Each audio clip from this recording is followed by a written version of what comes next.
Hello there, folks, and we're going to begin this episode by conducting a little bit of a post press conference about the group thread between the three of us here.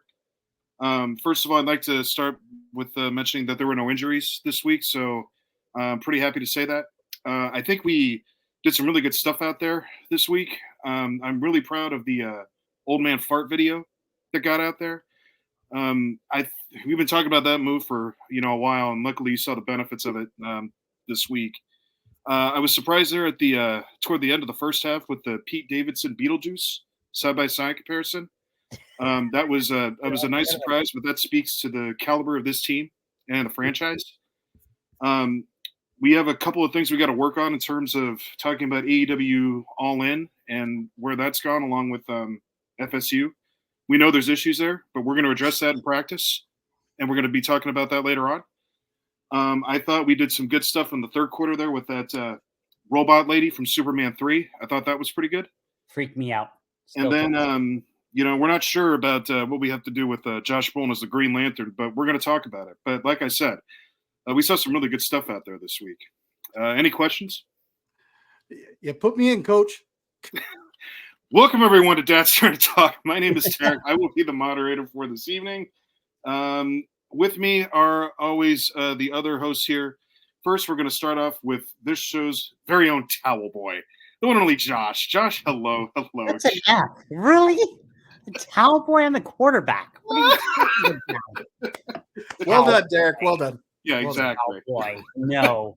Let me tell you, I'm just so excited that Florida State is 2-0. Shut up! You keep saying that. Our boy Bob is not happy. His team just, they went undefeated last year, and this year they can't win a game. And what do you know about it? You're rooting for a team that's not even your team. First of all, we're 1-0. We beat. No. It is awesome. No. We're doing great. No. Defense looked good. No. I'm happy. No. Done. Thank you. All right, let's move on, Towel Boy, to the other host. Wow, that's an F. That is an F. The other host, they might as well take the state out of FSU because I'm pretty sure FU is what this man wants to tell the world right now. The one and only Bob. Bob, how are you this evening? You know what? Last week, I took the loss pretty well. This week, not so much.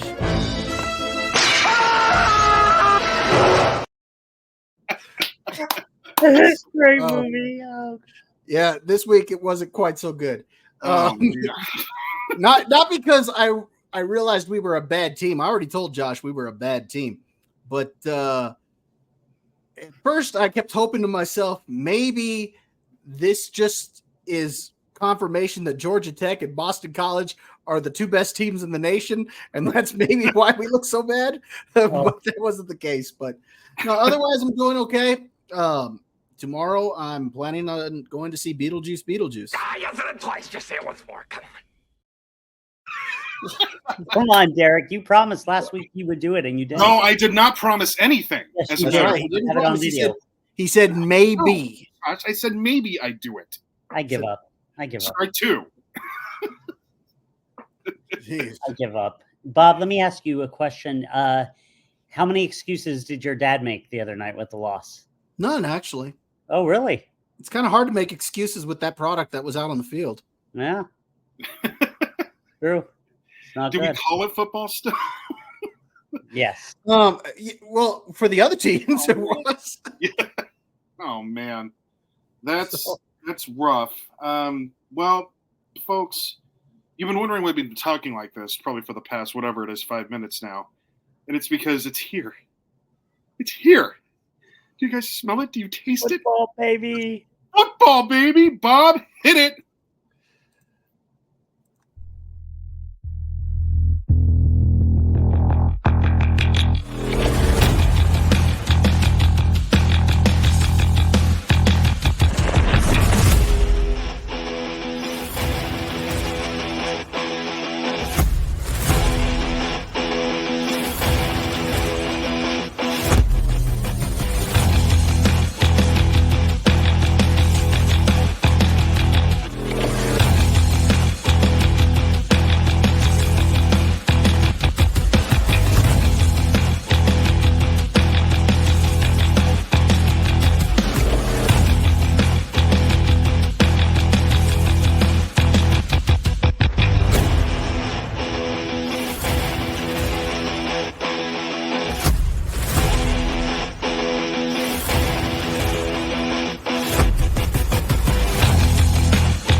Now, that was Wow, good. that was a video.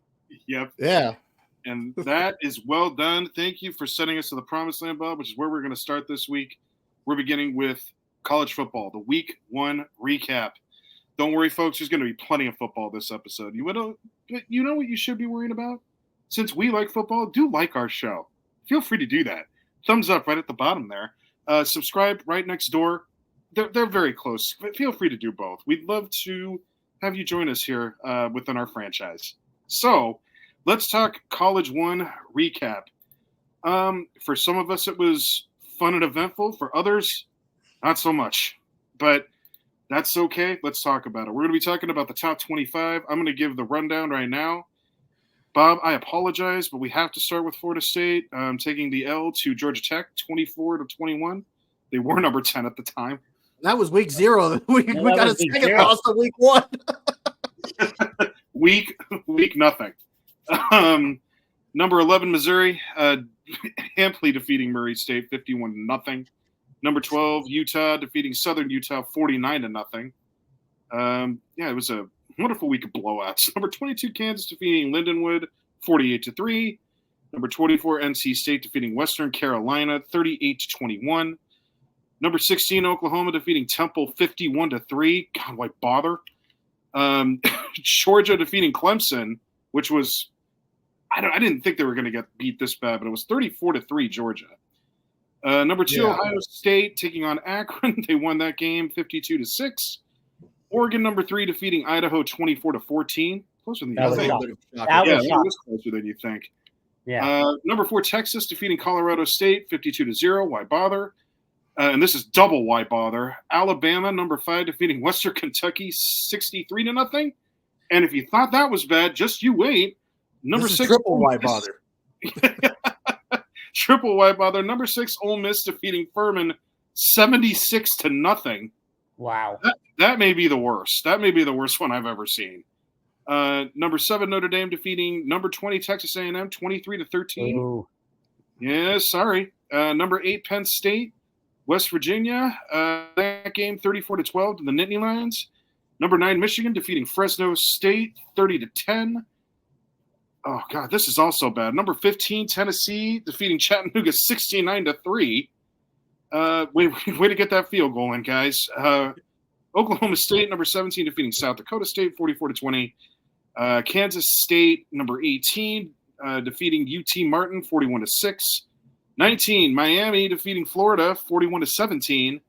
The beloved Wildcats bear down number 21, defeating New Mexico 61-39.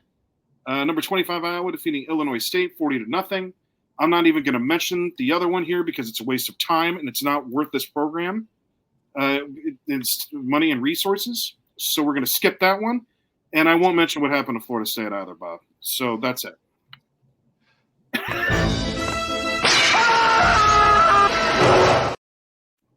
Yet again. Well, if there was ever a definition of blowouts, we saw plenty of them this weekend. What'd you guys think in terms of the week here? Josh, why don't you start? Interesting weekend. Yes, we had the blowouts. A lot of D1 schools playing D2 schools. Colorado definitely had a bit of a challenge with North Dakota State, as you know, who's won many national titles. I actually thought they were going to upset Colorado. But Colorado looked good. You know, boy, Travis Hunter, that guy can play both sides of the field and made some amazing catches. Our alma mater, U of A, that kid, did you see that kid have 300 receiving yards? I caught the highlights of it. They weren't playing the game up here, so I couldn't watch it. What was it on? Now I'm trying to Is that remember. your first time seeing him, Josh? I mean, he was one of their star wide receivers last year. No. But it was the fact that he had over 300 yards. And then Boise State, their running back had 6 touchdowns? 6 touchdowns. Yeah, there was 6. That was good. There's a couple things I just want to let you guys know about that. I was like, wow, Miami crushing Florida Florida. I think they did a pretty ample job whooping them down. Florida had hired Bill Napier from, from Louisiana, right, Bob? I think so. And, everyone was high on him. And Bob and I just talked about this the other day, Derek. Florida had a great coach in Dan Mullen and let him go. And this guy, talk about the hot seat. This guy could be let go before the season ends if he continues that. I think that was Florida's first home opener loss in like 20 something years or something. Well, here's the thing. The loss to Miami, it's not, I don't want to say it's unexpected. It was expected that Miami was going to win that game. Miami was, there's a lot of hype surrounding Miami this year, and rightfully so, especially with the new transfer Cam Ward coming over from Washington State as their new quarterback. So there's a lot of hype surrounding them. They got some good receivers, good running game. The defense is a lot stronger. Yeah. But nobody expected them to go into Florida and whip them. Yeah, I was about to say 41-17 in Florida. That's the surprise is that they whooped them in the swamp on opening day. Fed them to the Gators. They did. I mean, they just did not look good. It's not a good look for Florida. I'll tell you that. What else? Was very happy with SC beating LSU neutral. Derek said that game is. That's huge. We're not talking. Okay, I have one that I'm very happy about. Vanderbilt winning their home opener against Virginia Tech. That was a surprise. That was a big surprise. The surprise there is because Virginia Tech, they've got a lot of returning talent on that team. And for them to lose that game against Vanderbilt, that was a big letdown. Now, don't get me wrong. They fought their way back into it, but, Vandy led most of that game. Yeah, they struck fast. And, Derek, I don't know if you know this. I've always had a soft spot for Vandy because they've never been good. No, you told me that before. Yeah. Yeah. And the fact that, and it's funny because they missed the field goal at the end of regulation to win the game. And I'm like, oh my God, it's Vandy. And then, but they stayed on strong. They stayed on strong and, they were able to do well. Their quarterback, what's his name from New Mexico? I knew he was going to be great because they brought him over from NMSU. Yeah. And he played well over here. It was not a fluke what he did to Auburn last year. Right. When he was the quarterback for NMSU and they went into Auburn and upset Auburn the way they did. Yeah, I mean, it was still an upset, but it wasn't a fluke. He is a tremendous athlete. And when I saw that he was going to be the starter, I knew that Vandy was they were going to be a much improved team. Well, and then Clark Lee is calling the defense, which he was defensive coordinator at Notre Dame years ago. And, when he became coach at Vandy, he, gave that up. And finally he's like, no, you know what? I'm taking it over. And the defense was a totally looking defense this year. Much more aggressive. Good pass rush. Their secondary. Vandy's always had a decent secondary, but this year, I don't know. They also talk about New Mexico State. I don't know if you knew this, Bob. They brought their old coach on. Jerry Hill is there and somebody else, another assistant. So they really stuck to that type of system and running more of a spread, which is good versus a pro style offense. So, I think that was good. It was just great to have, college football back. Yes, there were blowouts, but that happens now. There was some other thing I was going to say. Somebody's got a hellacious schedule coming up. UCLA? No, it wasn't. They got a bad one. But it was someone in the SEC. Hold on, who? Bob, who is it that has? I don't know. There's a lot of teams that got some tough schedules. Yeah, but I forgot. Was it Texas or Oklahoma? They just joined up in that. No, it wasn't. It was actually a team who's got to play maybe both of them. Well, think about it. A lot of these teams have hellacious schedules now because the way the conference is set up, you're going up against top-notch talent now because you've got. In the Big Ten, you added Oregon, USC, UCLA, and Washington. Yeah. Yep. So just adding those 4 teams, that's at least 2 or 3 that you're probably going to have to play every year that you wouldn't have normally had to play. And then you're looking at the the Big 12 adding several teams. Utah, U of A being one of them. Colorado, U of A. Colorado. You've got what's it called? You got the SEC adding Texas and Oklahoma. Yep. Right. I mean, so you've got conferences that they've got a lot more power in them than what they've had in the past. And it's going to look very different this year. Yeah, so you've got different matchups. You've got a tough schedule for a lot of these teams now. Yeah, very tough. We're going to get into all of this about the schedule. Yeah, and that's actually going to play a lot into the playoff. Right. Yep, it sure will. Bob, what do you think? Well, first off, I think you gave up on USC too quickly. Because as soon as we said not to talk about him, oh, okay. And you notice that he just quit. All right, forget it. Yeah, I know he wasn't even proud enough to turn around and talk about the fact I'm that very happy. LSU. The fact that we have a defense for once. The fact that we have a defense that played very well. Did you watch the game, Derek? I did catch highlights of that one. I'm wondering if it was more that LSU lost than USC won.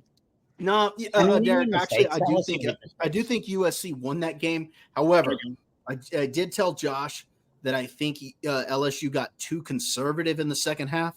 Yeah, but I don't think that's necessarily what lost them the game. I do think USC played better. Okay, so, all right, they did. All right. Miller Moss played a great game.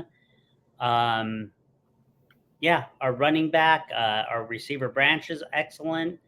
No, they have the talent. Now they just, it's going to be interesting when it comes to, getting in the Big Ten. 2 weeks from now, we've got Michigan.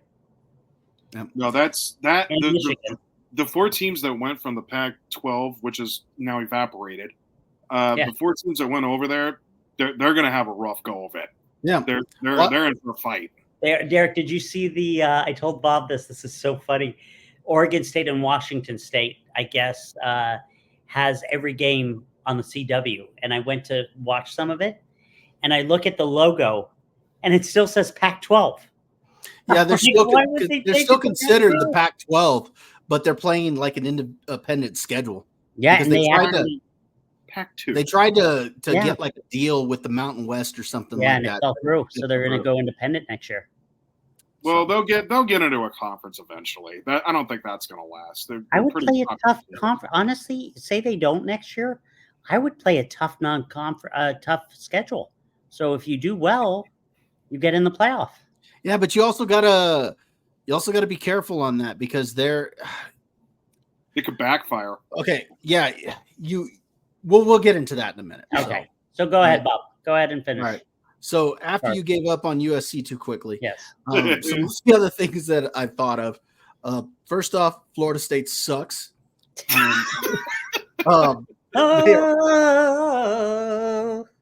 never knew when to quit.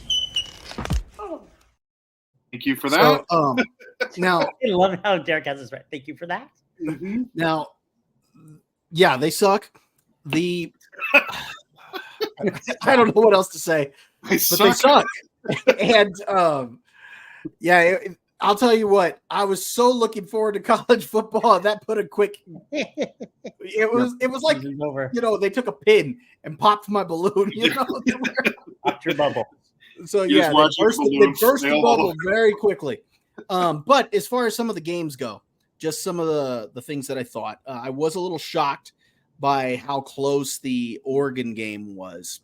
Yeah, because I was going to get into that. Yeah, if you actually look at the statistics, Dylan Gabriel threw all over that football field. Yeah, so it wasn't like they weren't executing. I don't know what was going on, but they just did not look impressive. I was flipping over to that game. I was kind of flipping between that game, the Notre Dame Texas A&M game, and there was one other going on at that same time that I was kind of flipping between. But that one kind of shocked me at how close that was. The Michigan Fresno State game also was a lot closer than what I expected that to be. Yeah, Notre Dame going into Texas A&M the way that they did, they look strong. Yeah. Now, granted, I don't think Texas A&M is as good as I don't think they were as good as number 20. But I could be wrong. Maybe it's just that Notre Dame was that good. Ohio State, they took a little bit to get going. Now they did finish 52-6, but they did take a little bit before they really got going. And the fact that if you look at their roster, they got one heck of a roster. They do. So I was a little surprised to see that it took them a little while to get going. But the biggest surprise to me, besides Florida State sucking so bad, was the Miami win over Florida. And we already kind of talked about that. Just nobody expected that spanking that they handed to Florida. It was actually quite impressive. It was. What about you, Derek? What do you think? You guys brought up a lot of the games I was already going to talk about. I am kind of wondering about Oregon. I don't know what happened there either, but there's no way that game should have been that close. Yeah. So I don't know if maybe they were just off. That's entirely possible. Maybe the run game didn't do its job. I mean, the defense obviously did enough to keep him in the game. So I'm with you, Bob. I don't know what was going on with him in that one. I mean, Idaho used to be D1, and they've played him before, so maybe I don't know. There's no way that game should have been that close, though. The Oregon's way better than that. There was something off on that game. Yeah. I don't know what it was. Maybe they're just trying to gel together as a new team, maybe they'll pull it together and fix it. But the team that I saw, even though again they executed offensively, there's still just something that was off. That team, if they play like that, I don't think they make it through the Big Ten. No, but I'm convinced that the coach will get them going. I think he's a good coach. Yeah. And speaking of what you were talking about with Ohio State there, Bob, that is not atypical behavior from Ohio State. They just took a little bit to get going. Yeah. I wasn't sure what it was. You know what it is? They have Chip Kelly, and it takes a long time to understand his offense. Maybe. Well, the thing that shocked me, just real quick, before you go or before you start, Derek. Sure. On Ohio State, their running game, they got two really good running backs, Travion Henderson and Quidshawn Judkins. He transferred over from Ole Miss. I mean, they got a 1-2 punch there. That's pretty good. I mean, let's put it this way: if one of them goes down, they aren't hurting. Let's put it that way. No. They got Will Howard coming over at quarterback. Kyle McCord ended up transferring to Syracuse, which reminds me, McCord looked pretty good at Syracuse. So, there we go. Bob has a thing for Syracuse. Yeah, you see, Josh has his guilty pleasure for Vanderbilt. For me, it's Syracuse. Now, I won't get too guilty with them because they do play Florida State. We're in the same conference, but but when we're not playing them, I do like to see Syracuse. That's so random. I don't know. I just I like watching them play, and maybe it's because they got that little their stadium. It feels like it's a little small arena that they're playing in. I know the Carrier Dome or what. So anyway, go ahead, Derek. I was just gonna mention that you guys talked about your guilty pleasures. I'm wondering if I even have one at this juncture because I'm so dedicated to the beloved Wildcats. Like my dad went to Cal. So he's a big football fan there, but I always start off the college football season by asking him, "Are you ready for a waste of time?" In the ACC, that's so weird. I know. And he responds with, "Yep, every year. Here we go again." Though U of A, I think they're going to be a pretty strong team this year. I don't see how they're not in a position to compete for that Big 12. Everybody's talking about Utah, and rightfully so. Right. Or saying, Colorado, just because of Dion and whatnot. They better watch out for Arizona. Arizona's got an offense that I agree. Can move that football. Yeah, I'd like to see Arizona win the conference. We've got a good offense, but boy, we got Kansas State coming up here, which I think may be one of the games of the season. But that's not a team you put your nose up at either, because they look pretty good right now. And there's going to be some stiff competition in the Big 12 overall. I think Big 12 Oklahoma State. Oklahoma Yeah. State is going to be pretty tough. Oklahoma Also, State looks really they've good. got Ollie Gordon back at running back, and Yep. then Bowman back at quarterback, and then they've still got the 2 wide receivers they had last year that were pretty good, and they got another guy back who started the year with them but ended up getting hurt. Stribling, I think, is his last name. Yeah. But he caught like 7 or 8 passes this weekend in the game. They're playing Arkansas this coming week. I'm curious to see how Oklahoma State will do there, because that's a team that's got a lot of weapons on the offensive side of the football. They Yeah. do. They do. You're And talking about also, Oklahoma State, right? Yeah, Oklahoma State, they've got a They're lot of good. weapons. they're And that really- running back of theirs, Ollie Gordon. whew, He's good. He's fast. heck yeah. And by the way, the 4 teams that did move over to the Big 12, it's not exactly like Utah's a slouch by any stretch of the No, not at imagination. all. Yeah, They're I think so Utah's nice. the favorite to win it, aren't they? Yeah. Right now, yes. Yeah, because of what's his name, the quarterback. Cameron Rising. Yeah, he's been there forever. Well, remember, he sat out all last year. He was supposed to Right. play last year. Supposedly, he was back healthy, and then just week to week, they kept saying, "Oh, well, he's not ready to go. Oh, he's Yeah, not ready to go." Oh, he, and then finally, he just ended up not playing all year. No, Utah's a great team. Utah. I would just like to see Zona. For so long, Arizona really didn't come close to winning. The Pac-12. No, I it was mediocre, if not awful football ever since Josh and I have been at that school. And afterwards, Yeah, But, I would say. everything we got to wait for basketball season. And even then we get disappointed. Well, what screwed us up is freshman year, 1999. Yep. We opened the season at number 3 in the nation, go in and play Penn State in Penn State and get crushed. Yeah, we got destroyed. That was it. And that was the story of Never- our existence into U of A football. Yeah, I think we played them, we played TCU, we played UTEP, and we played Middle Tennessee. I don't remember who else we played that year, but non-conference, but we struggled. I mean, that was it. We could not do anything until Stoops came to the program, maybe.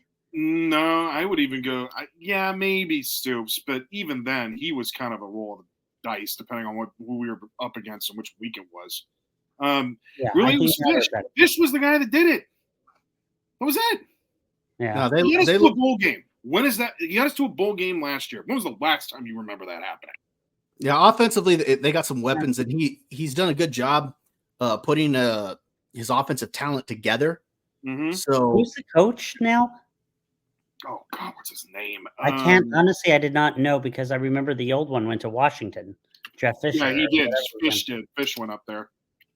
But I hold can't on. remember who the. We'll look it up. Brent Brennan. Brett Brennan. What, Bob? Who is that? Why do I know that Brent name? Brennan. I don't know, Josh. He coached. Why He do you coached know at that San name? Jose. He coached at San Jose State. That's right. Yeah. And San Jose State's been decent. Yeah, Josh, Josh goes, "Oh, that's right." Like he actually do that. No, he didn't know that. he's a huge. He just always says, "Why do I know that name? Where have I heard that before?" Hey, no one knows football like I do. I've heard of him. San Jose State, the other guilty pleasure of Josh Parstic. Let's move on. All right. All right. But What? anyway, why don't we talk yeah, a go little ahead. bit about? Let's talk a little bit about the next week coming up, because Yeah. I got to tell you, it's all eyes on the prize with Texas and Michigan. Man, I'm looking forward to that. That's Yeah, going to it's going to be good.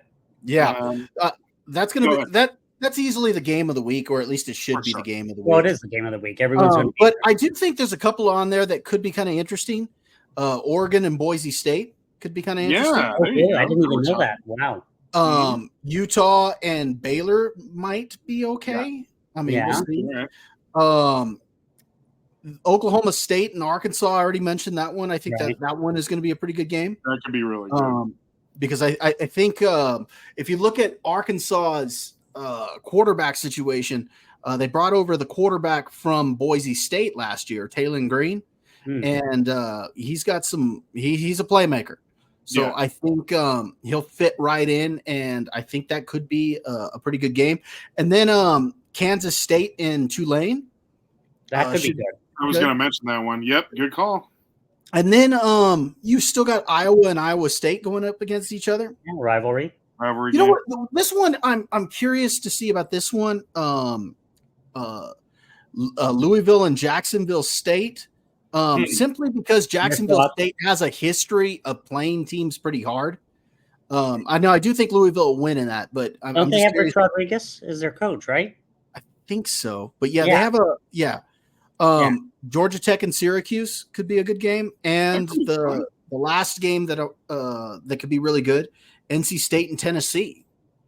So, that could be interesting. So even though that Michigan Texas game is the one everybody's circling, there's actually some pretty good games in the top 25 matchups on Saturday. Yeah, Friday night, Duke at Northwestern. Oh, okay. That could be interesting. That could be. I was just looking at the top 25, but yeah. Let me see. I just saw that. I'm trying to think who else. Yeah, Duke and Northwestern on Friday, and BYU and SMU on. That's a good game. That could be fun. Yeah, that's good. That's a lot of fun football. This is God. I love football's back. It's so good. Heck yeah. Feels right. Time of the year. Yeah. Oh, and then just to kind of mention, I don't know if you were going here at all, Derek, or not, and so hopefully I didn't jump the gun. But after week 1, because we looked ahead to week 2, just wanted to touch base on the changes in the top 25. I'm not going to go with both polls. I'm just going to list the AP top 25. Big thing is you saw Oregon drop several spots. What are they? They're now down to number 7. You saw Notre Dame, Alabama, and Texas all climb up. You see Michigan dropped a spot. Missouri came up. Miami had a huge jumped up 7 spots and is now up at number 12.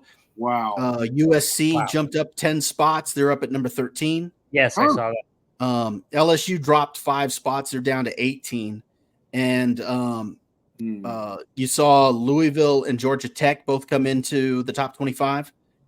They were previously unranked. Clemson dropped 11 spots down to number 25. Oh, I wanted to talk about that when you have a moment, Bob. And then, of course, the biggest shock was Florida State because they were number 10. And they're not even a team that's even receiving votes for the top 25 now. So, that's the biggest surprise, of course. Yeah. So Clemson, boy, have they fallen.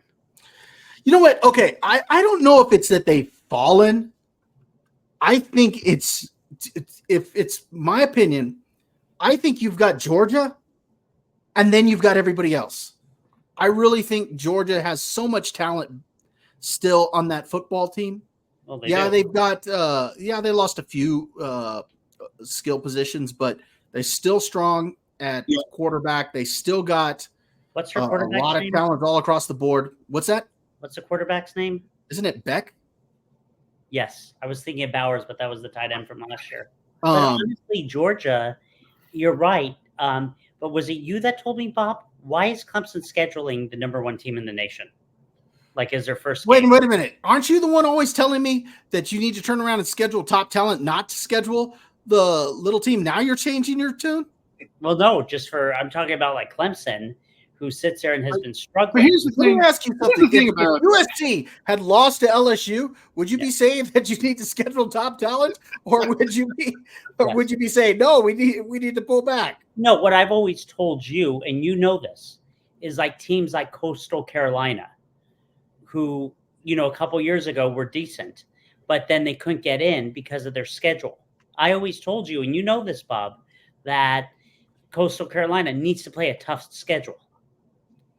Yeah, but you were the one always talking about how you want to see these top matchups. No, some of them. I think you should see them a little later on. Yeah, but okay, when we get into the next topic, a lot of that's going to play into the next topic because those tough games are going to be very important. Mm-hmm.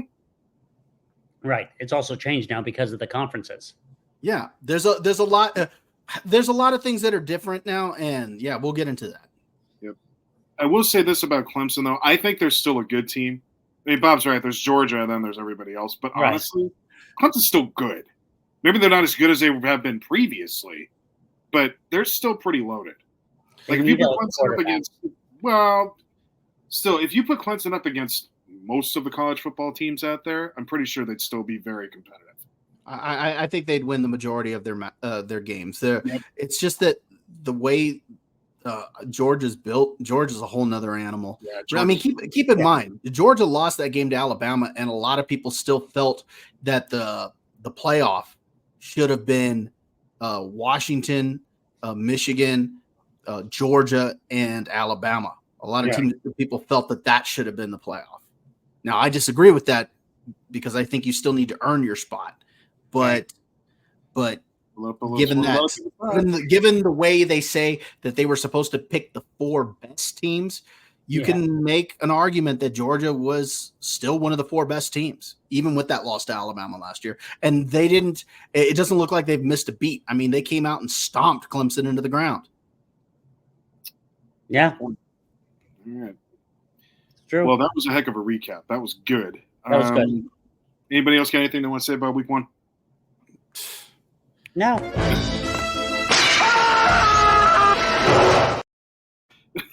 I'm just glad it's the bye week for Florida State. Oh, you guys finally have a bye. Oh, then you play Memphis? I think so. I'm just glad we have a bye week. We need it after that. We need to regroup here. Somebody open up the bar and get Bob a drink, please. Oh, God. All right. Yeah. I told Josh after week 1, or it's not week 1, after week 0, I told Josh, this is going to be a long season. This team is no good. And Josh sat there saying, "No, you're just giving up. I'm sorry to say, look at you. You're not a real fan." And I told him, I said, "Josh, you know me. I am honest and I am fair. And what I saw out on that football field was complete garbage. That was the acolyte of college football out there. And it was terrible. And so, yeah, I'm going to be honest." Aye. That was good. All right. Well, all the best, Bob. You know, we're here for you. This is a safe space. For you. All right. Well, what do you say we move on to the topic that we had already kind of mentioned a little bit with regards to the recap? Bob, would you hit us off with the next topic? The cue, please.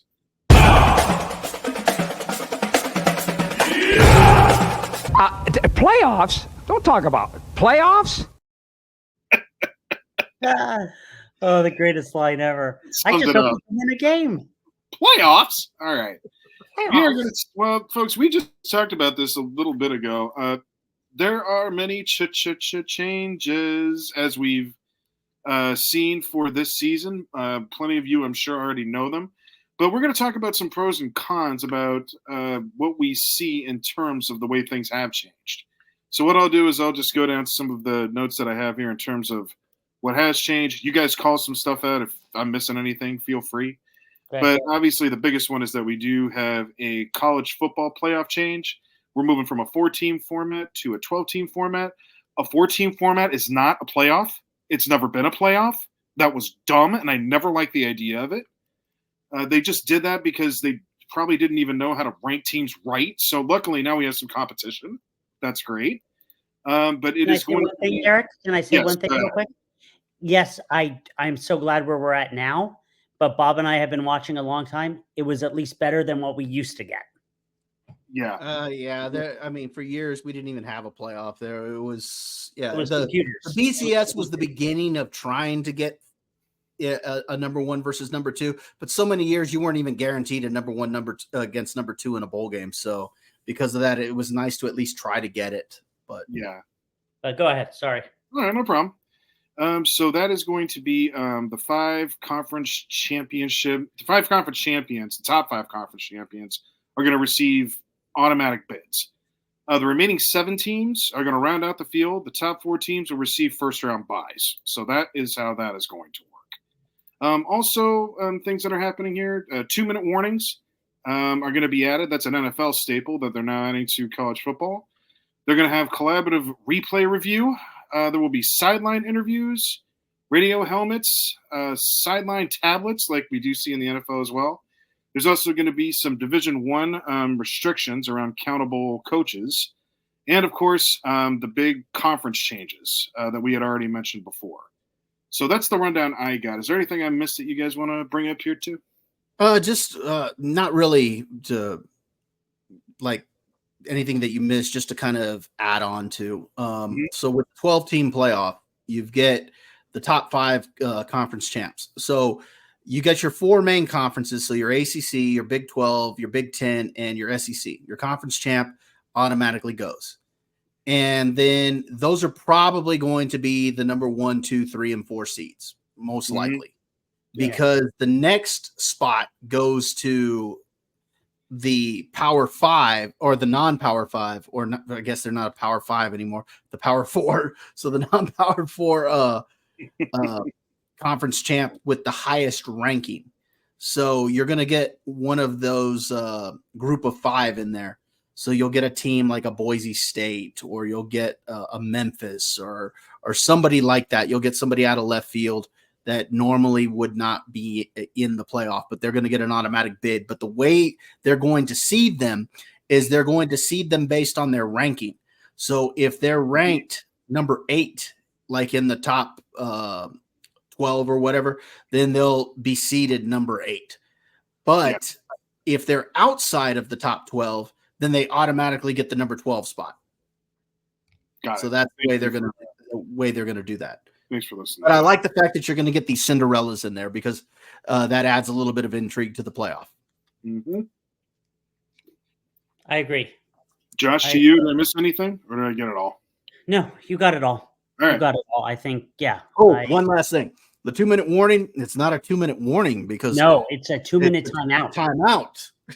That's God forbid we say 2-minute warning. I know, yeah, but it's calling a it 2-minute warning. timeout. Okay, this is like calling a dreidel a dreidel is a top. I know what a top is.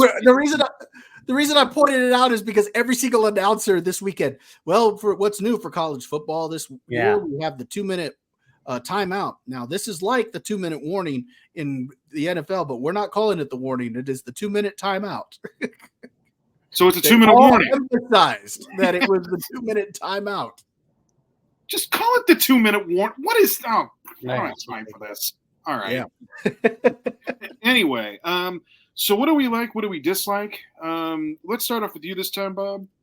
Pros and cons. All right. So So as far as the playoff goes, I like the fact that there's an additional, because if this had been the case, Florida State wouldn't have been left out of the playoff last year.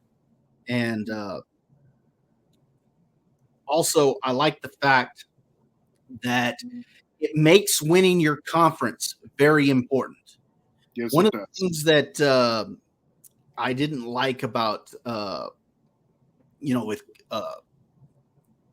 was always afraid that when the playoff came around and all of this other stuff, that winning your conference wasn't going to be as important, because you could be a non-conference champ and you could get into the playoff. And now at least the conference champs are guaranteed a spot. So it makes winning your conference very important. So you've got to, it opens it up to teams.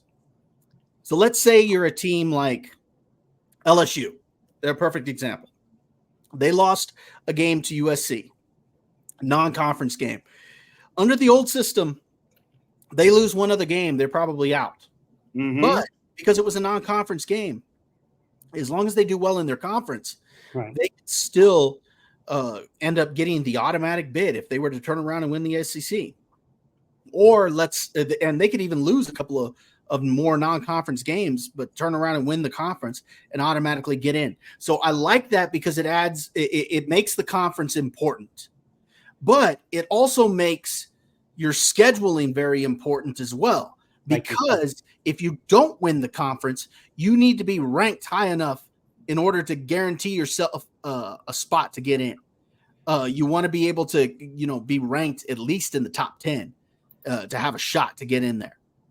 And so I like the way that they've done the setup for the playoff. I also like the fact that the first few games, the number 5, 6, 7, and 8 team all get a home game. So you're going to get the playoffs in some home stadiums. So I think that's kind of cool.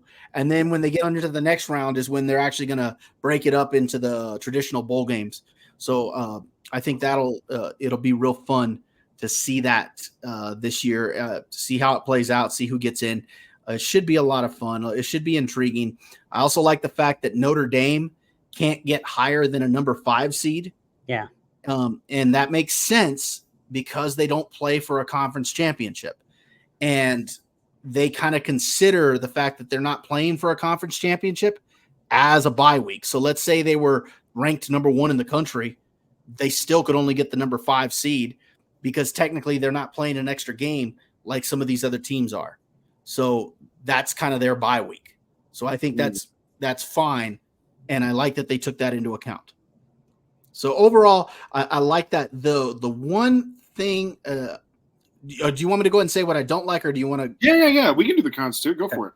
All right. So the one thing I don't like is what's going to happen in cases where, let's say you're a team like Georgia, and you won your conference outright. You're ranked number 1 in the country, let's say, and you're going into the conference championship game. Let's say you're playing Alabama, who's ranked number 3. Georgia loses that game. They're going to only drop to about number 3. They're pretty much guaranteed a spot to get in. Is it possible that you'll see teams turn around and rest starters because they're already going to get a spot? Now, I don't think they would in this case because they're going to go for that. They're going to go for that bye week. But or what about cases like let's say Georgia at the end of the season when they're playing Georgia Tech? Is it possible that they rest some starters against Georgia Tech and focus more on the conference championship? That's a good point. Yeah. So That could happen. So yeah, I mean, that you could run the risk of some of the traditional rivalries that have their game at the end of the season, seeing starters sit out for that because they want to hold them for the conference championship game. Because Bob, that's I going to be don't ultimately what's more important: win the conference so you can get into that playoff. I don't think anybody in this new format is going undefeated. The chances are highly unlikely. Like, I think it's going to be completely different, especially with the SEC, with Texas and Oklahoma. Yeah. In the Big Ten, right, Derek? No one's going to go undefeated. It's going to be. I don't know. I still think you might get a team to go, but maybe so many more games. It's going to be tough. I agree with you, Josh, that the chances of it happening are severely reduced, but you're going to have somebody do it. The team that'll do it probably won't be like an SEC team or a Big Ten team. It'll probably be a team like a Big 12 team or an ACC team that have we agree they're traditionally a weaker schedule as opposed to the SEC or the Big Ten. And let's say they run the table, they get that first round bye, but let's just say they are really that good, and they turn around and they win out. So I see it more likely of it happening coming from those conferences than I see it coming from the Big Ten or the SEC. But I get what you're saying, Josh. The fact that you're going to have an undefeated champ is probably going to be a much rarer thing. I think you're going to see more 1-loss and 2-loss teams. Plus, how many times has a team lost 1 or 2 early games and then they pull it together and they go on a run? And let's say a team has 2 losses, maybe 2 non-conference losses, or maybe even 3, turns around and wins their conference, ends up with an automatic bid, and they get hot at the right time and just make a run. You could have a team in there that wins it all with 3 losses. So I have a question. What happens? I want to take a team from a non-Power 5, Boise State. Okay. Or actually, Boise is a Power 5, right? No. There's still Mountain West, right? They play Oregon. Say they were to go undefeated. What are they? Are they in the top 5 or are they? If they are the highest ranked conference champion, and this is the same thing I've explained to you all off season. If they are the highest ranked conference champion of the group of 5, they will go. Whoever is the highest ranked conference champ from the group of 5, they will get an automatic bid. However, where No, I they know are that they're seeding. where What they are seeding? seated is Yeah. going to be based on their ranking. So Okay. because there's no way you're going to have a Boise State, even if they were undefeated, more than ranked 7th or 6th or something like that. There's no way they're going to be ranked ahead of the group Power 4 conference champs. Right. You're just not going to see it. I mean, I think it's You can't unfair, schedule. but that's just the reality of it. So if they're ranked, say, number 6, Yeah. when it's all when they get determine the final rankings, they will get the number 6 seed. And Now, how if many they teams are get by? if they're outside of the top 12, Yeah. they automatically get the number 12 if they were the highest ranked. Right. So in a case like that, let's say they were ranked 15 after they got the final rankings before they seeded the playoffs. The number 12 team in the college rankings Is Boise. No. Yeah, well, they would be for the playoff. The number 12 team in the rankings, they're out. Wow. Yeah. They made the top 12, but they're out because the group of 5 conference champ, highest ranked conference champ, gets seeded at number 12 if they're outside of the top 12. Got it. Yeah. Do you have it? Or am I I going to have to explain it to you again next week? You'll probably have to explain it next week. Get the whiteboard out. Whiteboard Tuesday. All right. Go ahead, Derek. No, you can go. Tell me about your pros and cons. I mean, my pros, I've been waiting for this for years. The fact that you have 12 teams. How many of them get buys? 4. The first 4 do. The first 4 get the buys. Okay. Yes. And then, Which like Bob you has said, apparently also explained to you. I guess. Which you just explained to him too. So yeah, no, I think it's, it'll be for so long they've said, oh, we can't make a playoff work. And, we have the bowl games, but it's going to work perfectly. They know exactly what they're doing. And it'll be interesting. And, you're going to get a bunch of teams from the Big Ten. You're going to get a bunch of teams from the SEC. And then, whatever other teams are left. I think the con, and we just have to deal with this, something that Bob didn't say, is that someone's going to get left out at number 13. It's bound to happen. And then they're going to say, oh, now we need a 16-team play. It's always going to be, that's going to be the draw. Is something's going to happen. Don't you agree, Bob? That someone's going to get left out and say, oh, if this were a 16-team playoff. Well, that's my point, is that because of the way they're doing it, you're going to have some teams left out because the group of 5 automatically gets a spot. And usually even the highest ranked conference champ, like last year, it would have been Liberty. Yeah. And what was Liberty ranked? They were ranked like number 16 or 17. I thought they were like 22, weren't they? Okay, 22? so 22. So you have a top 12 team that would get knocked out because of Liberty. Yeah. Yep. And so that'll probably be one of the cons, in my opinion, is that, that team who gets left out is going to be. There you go. There we go. Okay, so your number 1, your number 2, your 3, and your 4. Right. Those are more than likely going to be the ACC, the Big 12, the Big 10, and the SEC champ. More than likely. Okay. Because it's highly unlikely that the highest ranked group of 5 will be ranked into one of those 4 spots. Probably. Yeah. So that's more than likely the way it's going to be. The conference champs are going to fit in there.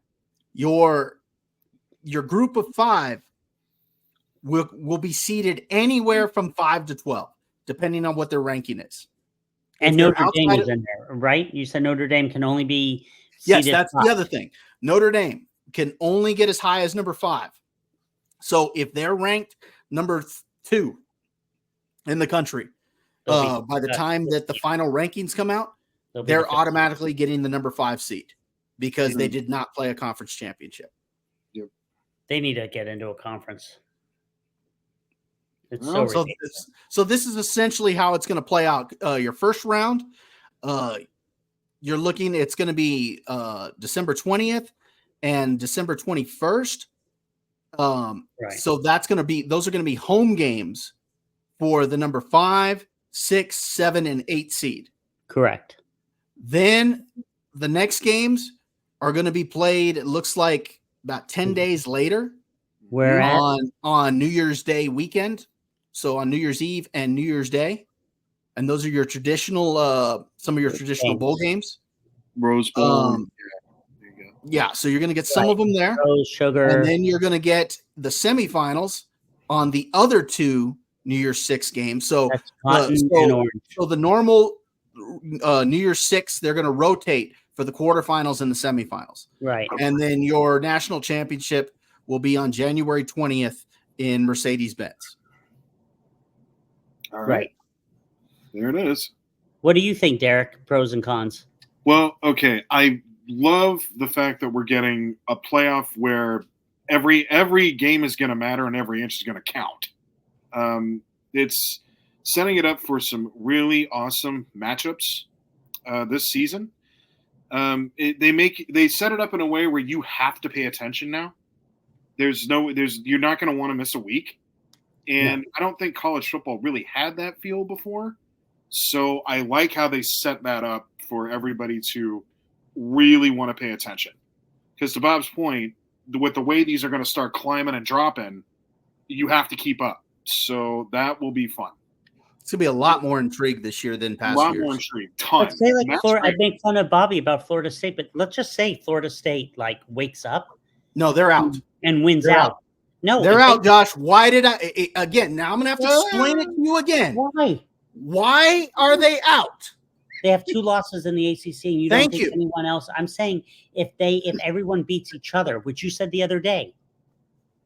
You said that. Are you okay? But you see everybody beating each other to where they all have 2 losses? No, you guys are screwed. Yes, thank you. Shut up! It's not my fault you have a loser team. God, we gotta get you. We gotta get you a That's book. because I explained it to him, and I'm saying like, anything win in can one change. ear and out the Anything other can ear. happen. I mean, Anything I can told happen. him we're pretty much out. Our season's pretty much done. Now, 8 months out, they don't get it. I said it would be okay if one of the losses had been to a non-conference opponent, because then we would have only had 1 ACC loss. And yes, we could have potentially gone on a run and been fine. But now we have 2. I just don't see Clemson, Miami, NC State, even Virginia Tech with their loss. It was not an ACC loss. I just don't see the conference having every team with 2 losses. I think you're going to have one undefeated and one 1-loss team. Okay. Because they don't have the traditional divisions anymore. So it's just going to be the best teams. Can anyone in the Big Ten or the SEC have 3 losses and get in? That I see because the AC or the SEC and the Big Ten, they're very different conferences. Those are conferences that they're going to beat each other up, Right. with the additions that they got. Yes. Mhm. Got it. All right. Do Are you you get sure? I haven't. Should I continue, or do we need to go over this again? Can we go over it 3 more times? Just We're going to need to. We're probably going to tomorrow. have to. So you need a book, okay? We're going to quiz easy. you next week. So anyway, back to the pros and cons. Again, a lot of intrigue. I like how we have to really get focused around the season, and the matchups are going to be a lot of fun. It's like a fresh batch of new stuff. It's like poof of smoke, and now we have a whole new scenario of situations. So that's always fun. It's a decent enough playoff bracket from what it looks like. I mean, it makes sense. Okay. Except to Josh. It doesn't make sense to him, but other than that, Not at all. the one I'm telling you, Derek, he's going to ask me here in a week I know. or 2 weeks about the playoff and who gets the number 1 seed and who Nope, gets that. I've I'm got it telling you. now. You I've heard it got here it. first. Yeah, I'm Those sure 4 you do. teams come from a Power 5. Enough. Get Anyway. a bye week. Number 5 so- can be Notre Dame or somebody else. Are you done? Very good. Rambling. The number 5 could be Notre Dame or somebody else.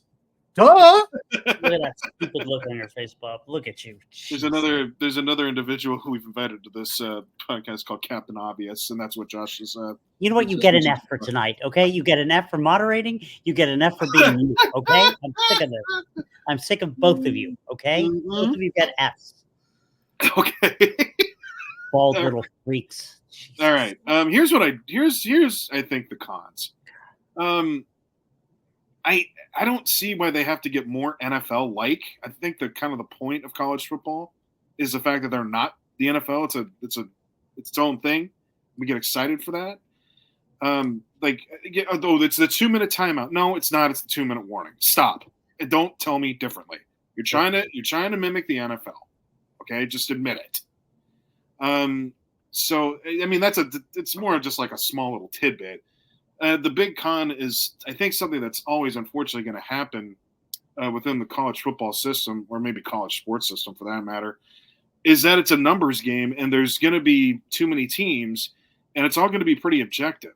So, Bob, to your point, like a Boise State or something like that who went on this hot streak and they still have a chance of getting left out. And that's just the way that it works right now. Yeah, they would literally have to be the highest ranked team in order of the group of 5 to get in. But let's say, just an example, last year, Liberty got in, but I could make a case that SMU last year was actually a better football team than Liberty. Yeah. Exactly. And what if the voters, despite Liberty's record, turned around and decided to put SMU as a higher ranked team? Then they would turn around and get in against over a team that actually had a better record.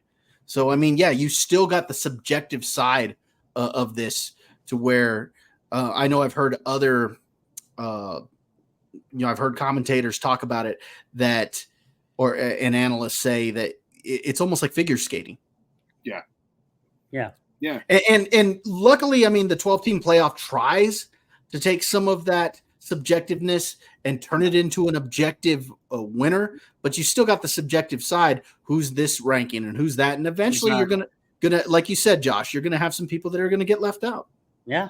And that's always been the problem with college sports. I mean, with the situation that we're talking about, even though they have a 12-team playoff now, that's always been the issue with this.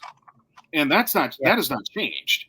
So someone's going to get the shaft. Someone's going to get left out, or a few teams are. Because to Bob's point, who's it going to be? It's probably the SEC, the Big 12, Big 10. I can't remember the fourth one, but it's probably going to be those champions of those 4 conferences. Let's not kid ourselves.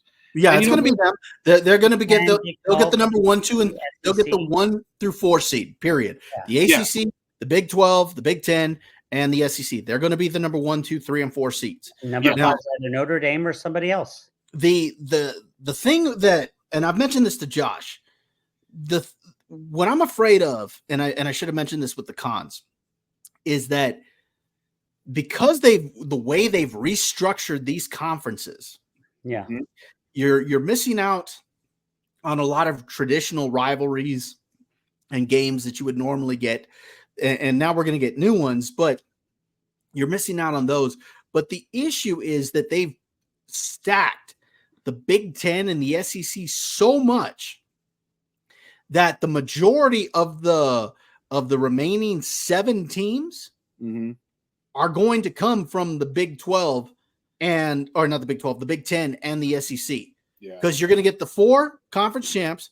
You'll get the 1 group of 5 conference champ. So you got only 7 spots. Notre Dame is probably going to get one of those, assuming they're in that top, or I mean, not assuming, if they're in that top 12, they're probably going to get one of those. Right. And then, so you're looking at, 6 other positions, and I guarantee you almost every single year, you're going to probably have 3 from the SEC, and you're probably going to have 3 from the Big 10. Those 2 conferences are going to dominate college football for the next how long it is until the ACC or the Big 12 can beef themselves up. Mm-hmm. And that's the issue that has always been with college football. Someone gets the shaft.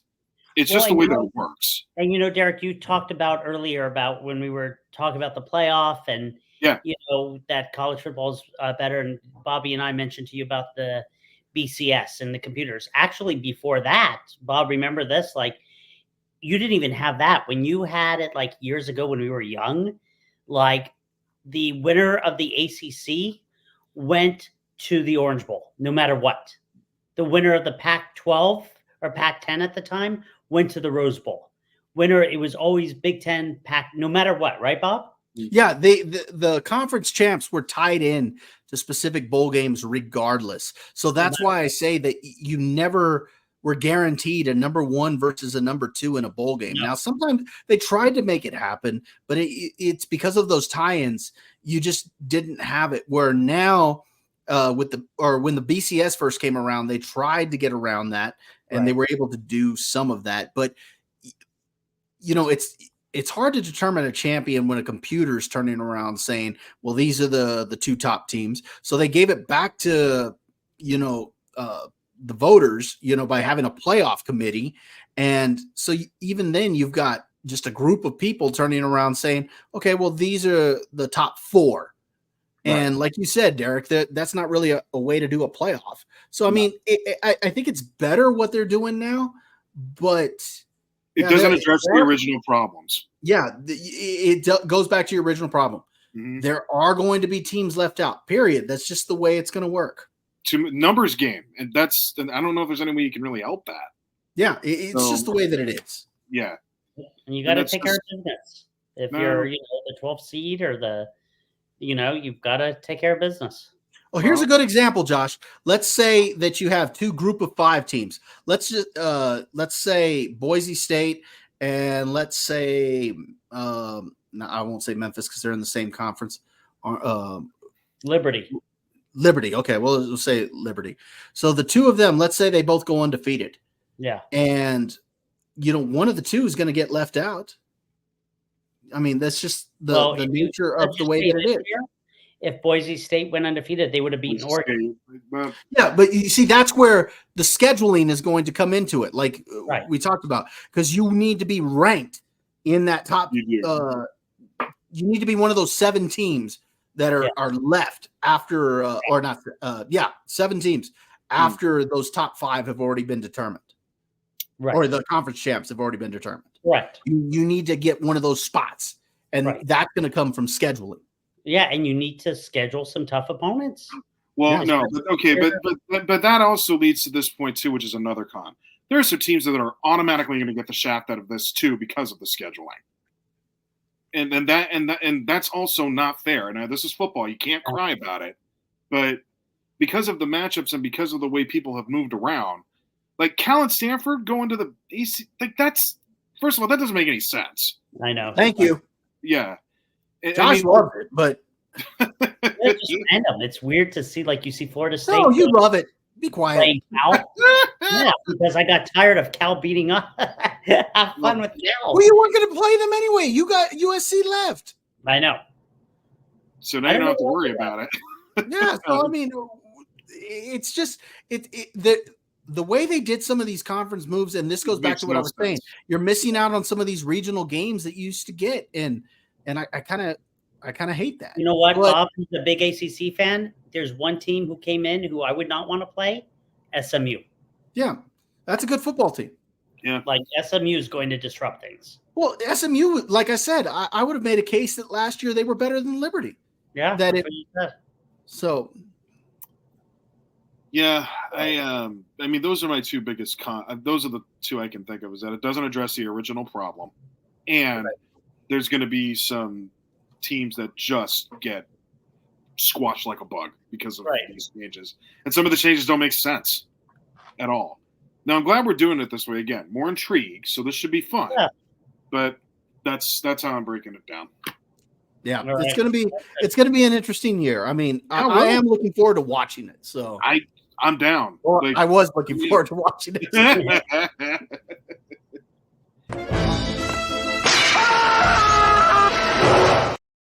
Four. I know it's that Poor guy. You should have seen how many real windows I went through. That's funny. Well, anything else in terms of the breakdown here? Good discussion. We're excited, obviously. We hope you are Yes, as well. we're very excited. We have talked a lot of college football. Boys, what do you say we move over to the pros? Let's do Nice. it. Bob, if you would.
That was good.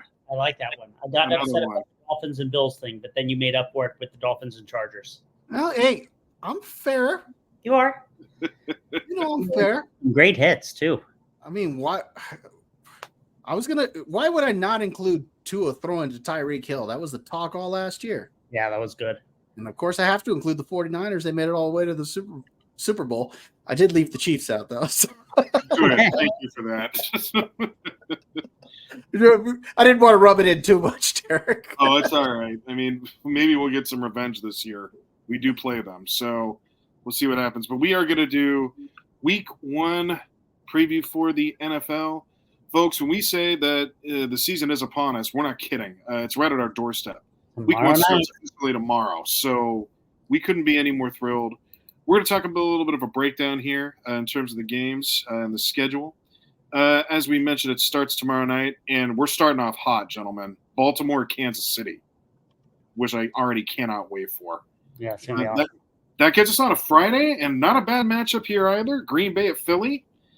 And then running down on Sunday, being God's Day, Pittsburgh at Atlanta, Arizona at Buffalo, Tennessee at Chicago, New England at Cincinnati, Houston at Indianapolis, Jacksonville at Miami. Good luck, Josh.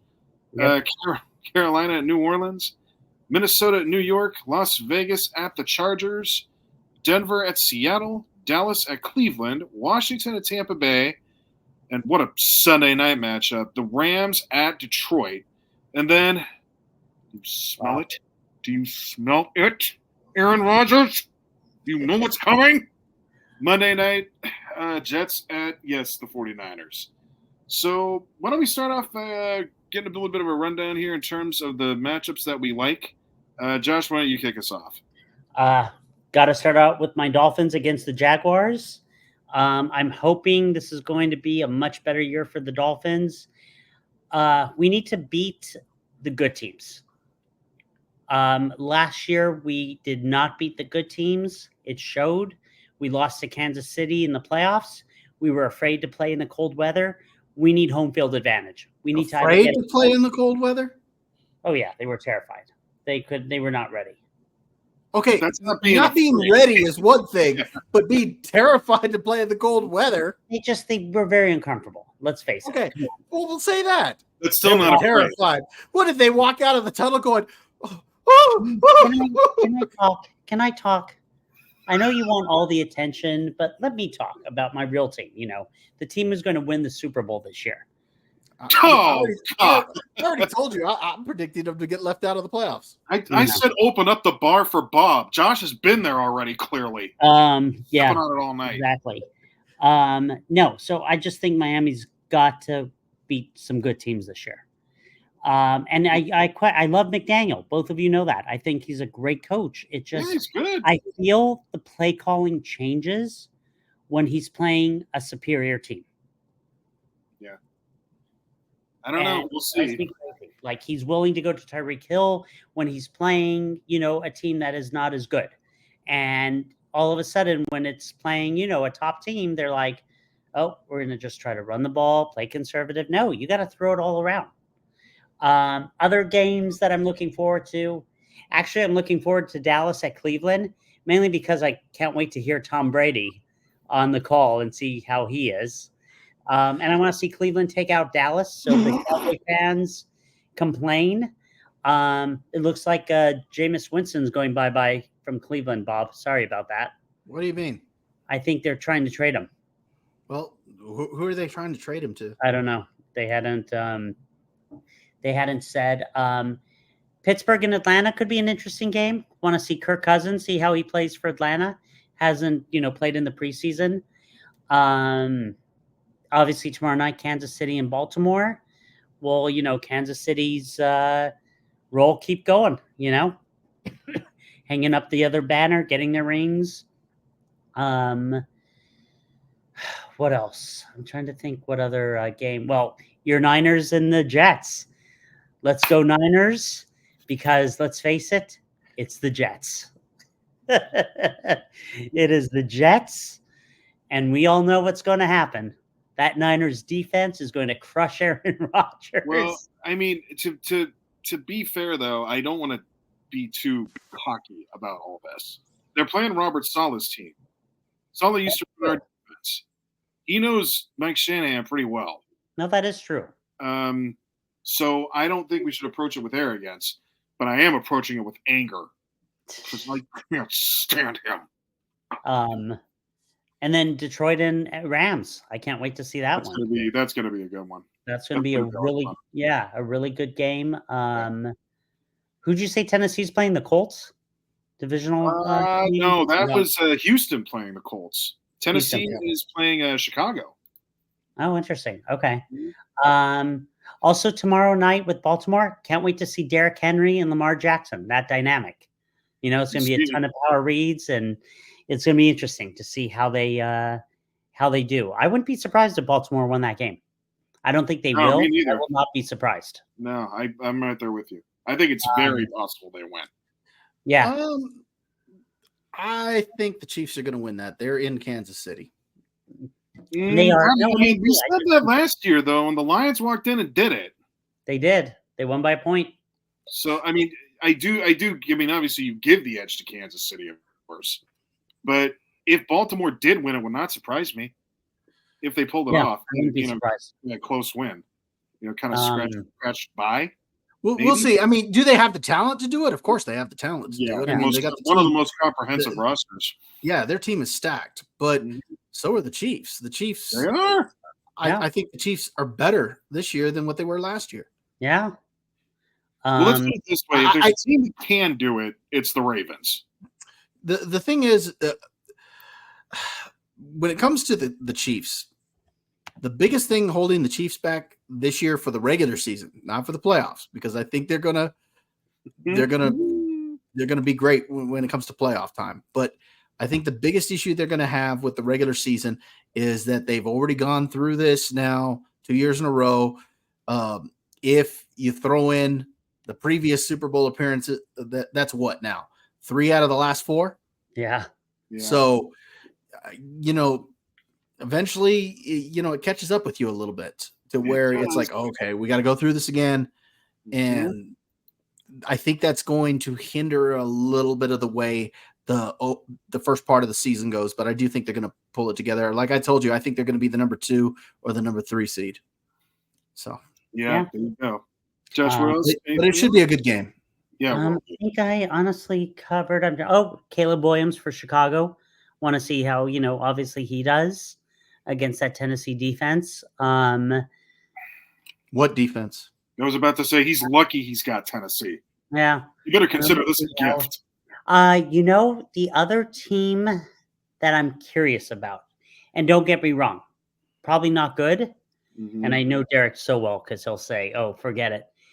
Carolina, not because of the team, because of their coach. I'm curious what he does with them if he can improve Bryce Young.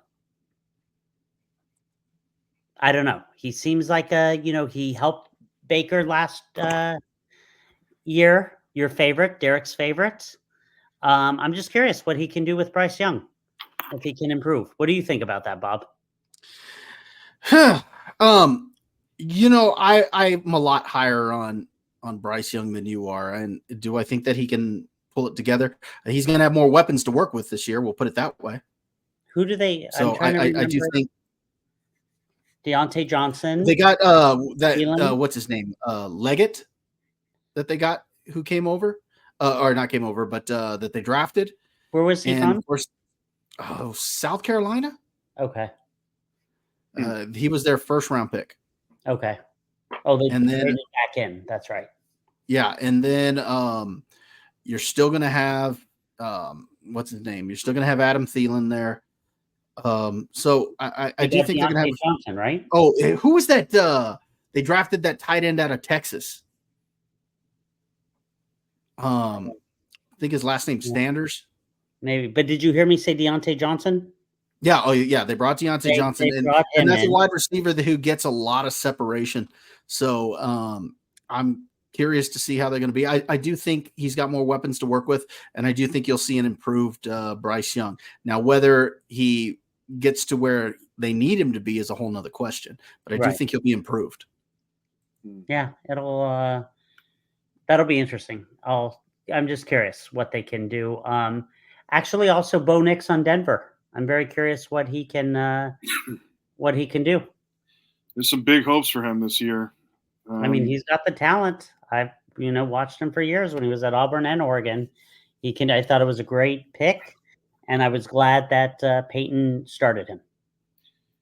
He's got some tough competition too. He's got to go up to Seattle, and that's not an easy environment to play in. So Is that we'll see week what he's one? got. Yeah. Yeah, Seattle. Wow. That is I think Seattle wins that game. yeah. Very possible. Probably Wow. more probable than possible. Yeah. What do you think, Bob, about this week? So, looking at week one, I'm interested in that Eagles-Packers game. Yes. Oh yeah. Yeah. I want to see Jordan Love. I'm curious, was that a fluke last year, or has he really improved that much? Because he looked good in that Yeah. second part of the season. I really was impressed with the way that he played, and that was a team that was hungry. They have some really good wide receivers. They're all young as well. A couple of them are going into their third year. Jaden Reed is coming into his second year. That tight end, what's his name? The one from Oregon Musgrave. State, right? Yeah, Musgrave. He's Musgrave. coming in to his second year. So this is a team that's hungry. They bring over Josh Jacobs. Yeah. And as long as he can stay healthy, this should be a good football team. And so I'm curious to see how they play, and how do the Eagles bounce back after that absolute egg that they laid. After they lost to the 49ers, they laid an egg the rest of the season. Mhm. So I'm curious to see how they bounce back. A game that really wasn't mentioned, the Giants and Vikings. I kind of want to see that because I want to see. I mean, Daniel Jones didn't exactly look great in the preseason, but that's preseason. Let's see if he can pull it together. Oh my God. I like Malik Neighbors. I do too. And I think that he's going to be a good fit for that team. Yep. I also I want to see the Bills and Cardinals. Yeah, that's the one I was going to mention. Yep. How is Josh Allen going to do now that they've lost a lot of their wide receiver talent by losing both Stephon Diggs and Gabe Davis? Who's Now, their they number still have- one? Huh? Who's their number one? It's probably going to be Keon Coleman from Florida State. Oh, your boy. That's right. Oh yeah. And First, then second, and third. they have Curtis Samuel that they brought over. Okay. And they've got Khalil Shakir. I think Shakir is a good player. So Did he come from Chicago? no, he was drafted out of Boise State. Oh, Then you still got James Cook in the backfield. You got Dalton Kincaid at tight end. So this is a team that I think can still play. Everybody's counting them out by saying, "Oh, well, they just lost all this talent with Diggs." And don't get me wrong, Diggs was amazing. I don't think you replace that production, but if you can get some others to step up and, and maybe not, they're not going to replicate it completely, but if they can get somewhat there, Josh Allen with his legs, they're going to find ways to win games. So I'm curious to see how that offense is going to look. And then the final game I want to mention is the Colts and the Texans. I think that is going to be a fantastic football game. That's going to be there in that dome. You got Anthony Richardson back. You've got Mike Pittman. They drafted that guy out of Georgia. What was it? Out of Georgia, I think. Or was Mitchell out of Texas?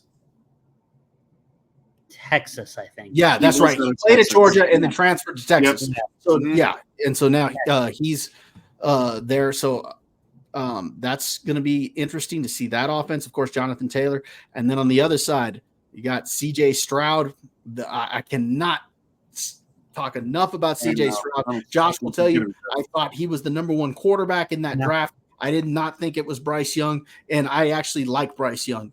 But C.J. Stroud he has impressed me in college. He's impressed me with how he handles himself both on and off the field in the NFL.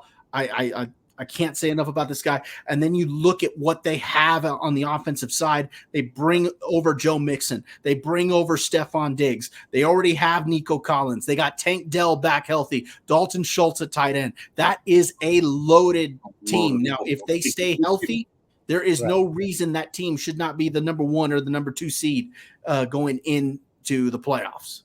Well, if you both asked me, Josh, on paper, who do you think are some of the best teams right now? Houston and Chicago. Chicago loaded up with talent too. I mean, my God, on paper, both those teams should be, Chicago with everyone who they with Daisy and Keenan Allen and DeAndre Swift. I mean, there's talent there, and then talent on Houston. There is. And you forgot DJ Moore. And DJ Moore, that's right. Who, by the way, in my draft the other day, Bob, went very late, and I don't know why. It was very weird, like 5th round. Interesting. Can't figure that out. Well, I could somewhat understand that because you got DeAndre Swift, you have a rookie quarterback. It's possible that at least early on, they lean on the run a little bit more, and as the season goes on, they lean into the pass more. Maybe. Plus, you bring in Keenan Allen, and you got Odunze. That is a team that the players could cannibalize each other. Hey, quick question. Where did Neighbors go to school? LSU, right? Yep. That's what I thought. Okay. He was the best receiver last year. Yeah. All right. What do you think, Derek? We know which game you want, but the rest of the schedule, what do you think? Josh, back up. I can see up your nose. What do you guys think? Do you see big news? Thanks, Bob. You couldn't have texted me. You couldn't have No, I can't text you. I got my phone. It's my. That's what he runs the show on. I guess I could have used the private chat, but none of us know how to use it. So. None of us know how to use that thing. Just type. It's not that hard. I'm sure we could figure it out. See, there you go. Nose. That's all you have to say. Yeah. There it is. Yeah.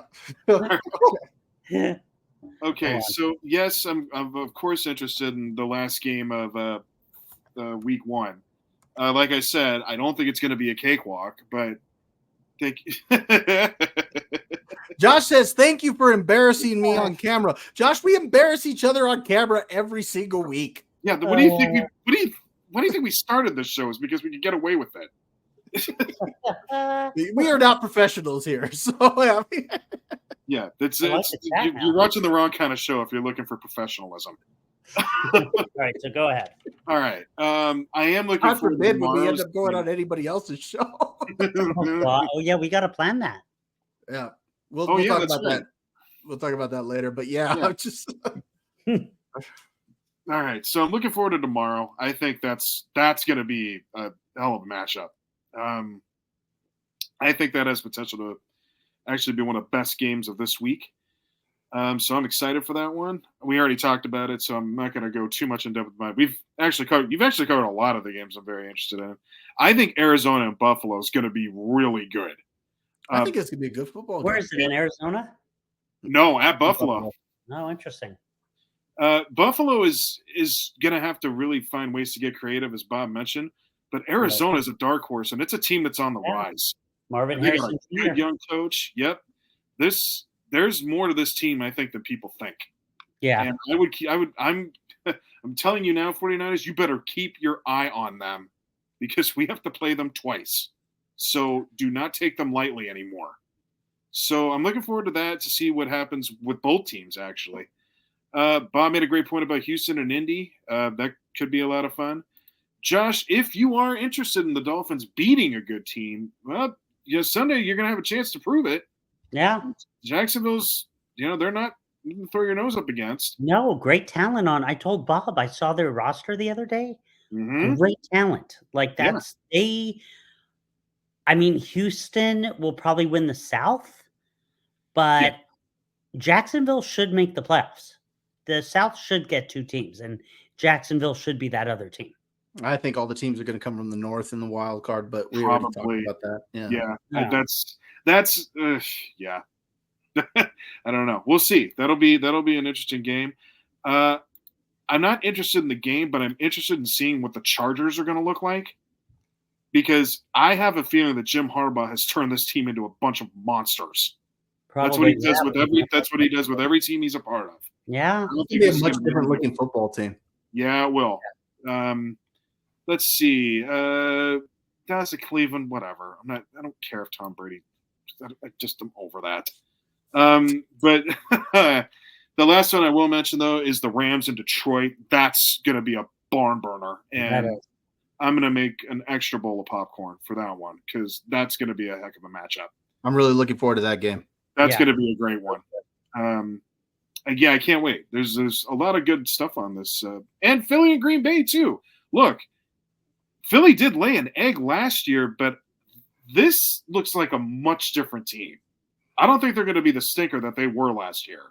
I think this version of them is going to come out looking for blood and revenge. Who's their I running like back? the addition of Saquon Barkley. So There you go. There you You go. bring Saquon Barkley over. They also ended up picking up Jahan Dotson in the during the offseason, or preseason, should say. Yep. And he'll be their number 3 guy. That guy can play. Yeah. Yeah. I don't think they're going to be – they've also improved on the defensive end of the ball. That was where things really kind of started to just unravel for them. So they've drafted well with that. I'm pretty sure they'll have good defensive schemes, much more improved than last year.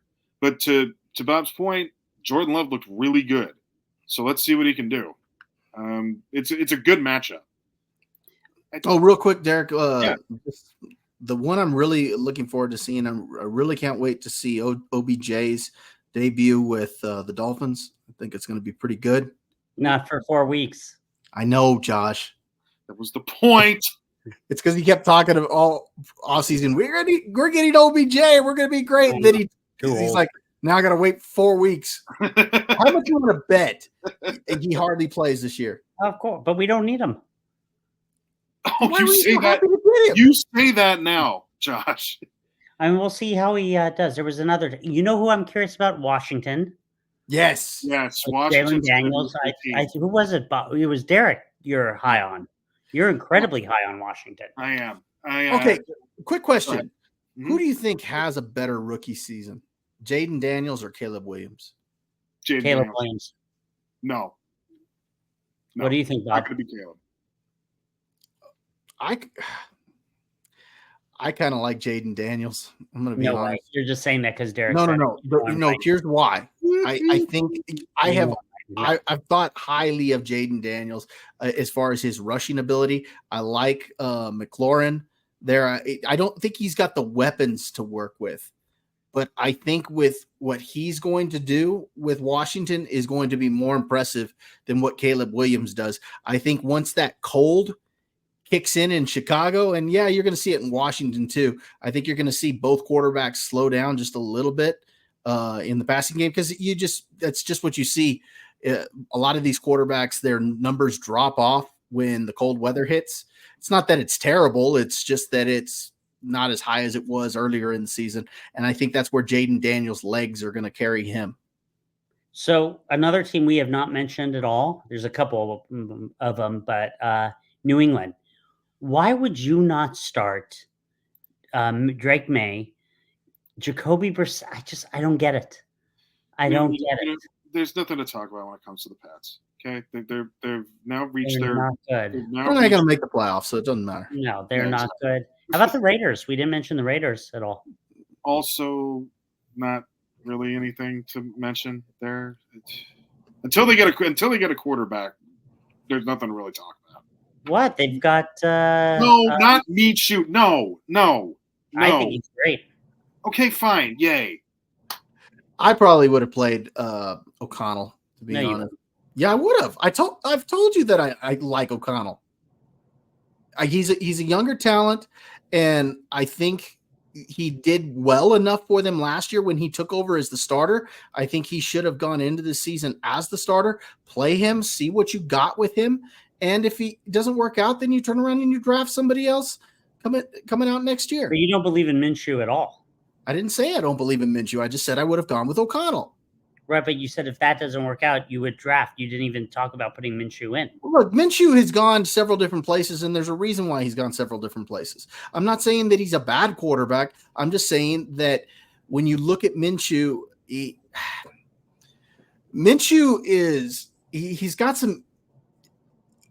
a great playmaker, but he screams backup quarterback.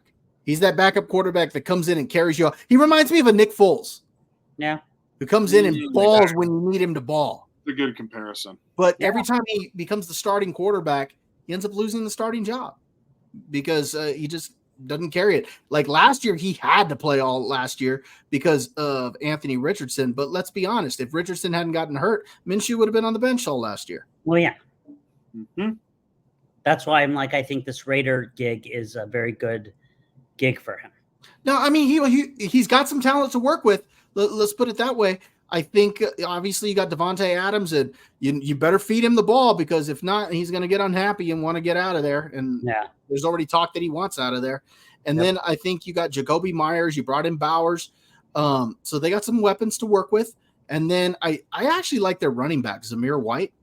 I think he's a decent running back. No, he's good. So yeah, they're not exactly a team that's going to tear anything up or anything like that. They're in the same division as the Chiefs, and now a newly robust Chargers. This isn't going to probably go well for them. And I actually think Denver's going to finish ahead of the Raiders. It's entirely possible. Yeah. So who do you think, Derek? Chiefs or Chargers win the West? Chiefs will win, but I think the Chargers are going to be wild card. I could easily see them making the wild card this year. Yeah. I think they're going to come in and surprise a lot of people. I can't remember what their schedule is. I can't remember which division the West plays, but they're going to really be a surprising team. They're going to catch a lot of people off guard, I think, and they're going to be a much more physical football team. Did you tell me that the Niners play the Chiefs this year? Yes. So maybe it's the West? I mean, maybe it's the NFC West? No. The Chiefs were a one-off. That was a random. Because they won the division. It's because they won the division each. Yeah. So it's somebody else. I can't remember. Here, let me just pull it up since we're here. Okay, so the Chargers have Raiders. Then they got the Panthers. They go to Carolina. Then they go to Pittsburgh. Then they have the Chiefs at home. Then they play the Broncos. Then they go at Arizona. See, that could be interesting. You're definitely up on Arizona and Washington. Those are your two, I think, teams that you feel that. I think the teams you need to be on the lookout for are Washington, Arizona, and the Chargers. I think you have to be on the lookout for them. I've heard a lot of Kyler people though. Murray can stay healthy. They can. I've heard a lot of people though that are up on Washington. It's not just Derek. I've heard a lot of people that are. No. I hear that. Well, they also have Kingsbury now calling plays for them. Yeah, and I think Jaden Daniels is a better quarterback than Kyler Murray. I think he's more dynamic. Yeah, that I agree. And I think having Dan Quinn as the new head coach, they'll have a much more improved defense. I agree. That's why I think they're going to be a better team. Well, and if I may, you were talking about Caleb versus Jaden. Yeah, That's right now the Bears' biggest problem is Caleb, because he's an unknown and he jitters, and he can't afford a jitter with how good of an offense he's got. I don't know. I think he'll. I don't know. We'll see what happens. I think he'll. He can't Look, be too I think Caleb Williams is set up better as far as with talent around him. Mm-hmm. I just think Jaden Daniels is going to have the better year. I just got this feeling. Yeah, I think he's a little bit more of a dimensional quarterback than Caleb is. And I know people think I have Caleb. I get why, but Bob, to your point, even if he's set up, I just see Jaden Daniels with more talent there. I just do. Go I'll ahead. tell you about this. Obviously, I've watched Caleb since he was at Oklahoma and then he was at SC. The other night when I watched SC play and they had a different quarterback, it was almost like they ran a Lincoln Riley offense versus when Caleb Williams was there. Lincoln Riley was like, nope, just do what you need to do. Do your own special thing. And so I agree. That could be, I don't know, NFL. We'll see what happens if he can, what he can do. He can't blame anything on the fact that he doesn't have the tools in order to help him win. Oh no, he's got, like I said, on paper, there's no he's got all the pieces there. He's got everything to win. But I do want to taper expectations because everybody's ready to crown him the next Patrick Mahomes or something like that. At the end of the day, he's still a rookie. I mean, the chances of him having a year like what CJ Stroud had, I mean, he's still a rookie. Rookie quarterbacks tend not to do that. Now he's got the talent to do it. Yeah. But I just got this feeling Jaden Daniels is going to have the better year. Now I could be wrong. Like I said, Caleb's got he's got the tools from having the right talent around him. And let's be honest, he's physically gifted to get the job done. I mean, he was drafted number 1 for a reason, and people have been talking about him for a reason. All the intangibles are there. So, I mean, let's see. He's a bit, and we brought this up before too, and this is unfortunately what's going to have to be a knock against him. He's in the best division in football right now, the best. So now he really can't make any excuses because he's swimming with sharks. He's got to play Detroit twice every year. He's going to have to play Green Bay twice. And Minnesota. And Minnesota's no slouch. I feel so bad for JJ McCarthy because I think the team would have been more explosive with McCarthy. But I think Darnold's got some talent to work with that I think he'll be able to get the job done. They'll be competitive. Well, did you see who they and bringing Aaron Jones over as the running back? They're gonna be all right. I was shocked I wasn't shocked, but they got rid of Matt Corral. Yeah. And I thought he could have been, decent, but no, Minnesota could be. I'm kind of shocked about JJ McCarthy. I mean, he tore his meniscus. There must have been other ligament damage for him to be out the entire year that they're not saying. So maybe. Yeah, hard to know. It's a bad draw for that youngster either way. It is, because he would have been very special on that team. I think he would have, And he still will. I think he still will be. He just needs to recover. He's just that he's going to miss his rookie year. His second year is going to be his rookie year. Yeah. The only good thing is that he would have had some, maybe not game experience, but he would have at least had some time understanding the system. Get a bad draw over. Who had a very good preseason, Derek, was Trey Lance. Yeah. Cowboys, like that. I wonder if he didn't he have 5 interceptions in his last game? No, did he? Yeah. No. Dallas is gonna find out very quickly why things ended the way they did for us. Well, it's because he was injured, and they had Purdy. It's not. No, that's not it. There's more to that story. What's up? Well, Trey Lance is the number 3 quarterback, so Right. He is a natural athlete, but in terms of being a legit like NFL quarterback, he ain't close. He doesn't have that level of skill. He just doesn't.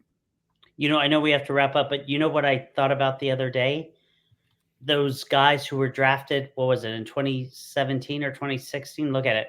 Carson Wentz, backup. Jameis Winston, backup. Marcus Mariota, backup. All pretty much considered busts, right? I wouldn't consider Jameis Winston a Oh, bust. there we go. No. The reason why is you were talking about the trade that they're trading him.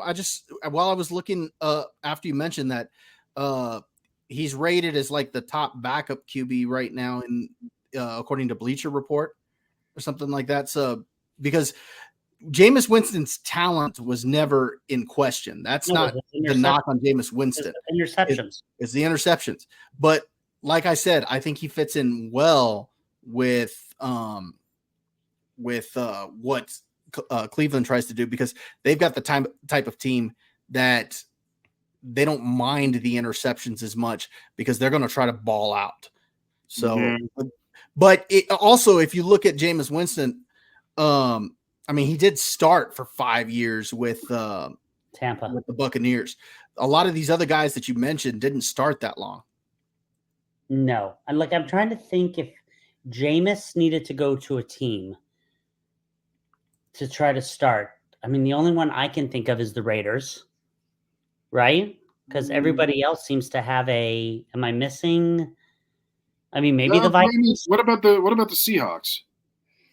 No, Geno Smith's been Geno fine. ain't going to be around there that much longer. Don't worry about that.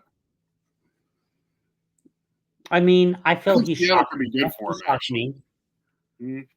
I think Minnesota, Winston could go to. That'd be interesting with Jefferson and Addison. Okay, just real quick, because Trey Lance, I told you 5 picks. So these were his stats in the last preseason game. He was 33 of 49, 323 yards, 1 touchdown pass, but 5 interceptions. 5 interceptions in that game? Yes. That's crazy. That's why I said 5 interceptions. 5? He had, yes, 5. He did have 11 carries for 90 yards and a touchdown. Jesus. So he showed his athletic ability. What did I just say? But he threw 5 picks. Exactly. What did I just say? He's a natural athlete. He ain't an NFL quarterback. We had to find that out the hard way. Yeah. And so I love it how Dallas was like, we got them. Look, we got your golden boy. Yeah, it made no sense. It was more of like, no, dude, he's your problem now. Thank you for ridding us of that. The only problem is you gave up so much to get him. But yeah. I know. We still got a fair amount. Actually, the guy who sacked Aaron Rodgers and put him into his situation is now on our team. So he gets to meet him again. I can't remember his name. The guy who sacked Aaron Rodgers, his first game last year. Wow. What was his name? Do you remember his name? Like on the 3rd or 4th play. Yeah. Mm-hmm. He's now on our team. I have no idea. Anyway, well, this has been a lot of fun. Cannot wait for football. So glad it's here. Do get excited as much as we are, because we're going to have fun this season. Anything else in terms of football, gentlemen? That's it for me. That's it for me. All right. We'll do some social media, and then let's call it a night. Bob, where can we find you? You can find me on my YouTube channel. Was It Good? At Bob Loves Movies. And just broke 710 subscribers. I'm at, last I checked, I was at 711. Nice. So, and then tomorrow, like I said, I'm going to see Beetlejuice. So I should have a review up for that. And then you can find me over on X and on Criticless. Very good. Josh, to you. You can find me on YouTube. Was It Good? With me, Josh. I now have 713 subscribers. No, I'm He kidding. never knew when to quit. Thank you. One more for the road. Anyway, you can find me on Facebook, Instagram, LinkedIn, TikTok. I am the family man of the Valley. I'm a realtor here in Southern California. If you are looking to buy or sell a house, please keep me in mind. And I'm also a notary. So if you need anything notarized, let me know. Very good. And all this talk about football is making me realize how old and sore I am, which is why I'm on Facebook and LinkedIn. All right. Gentlemen, it's been a pleasure. We'll be in touch. Thanks, everybody. All right. You guys have a Bye. good night.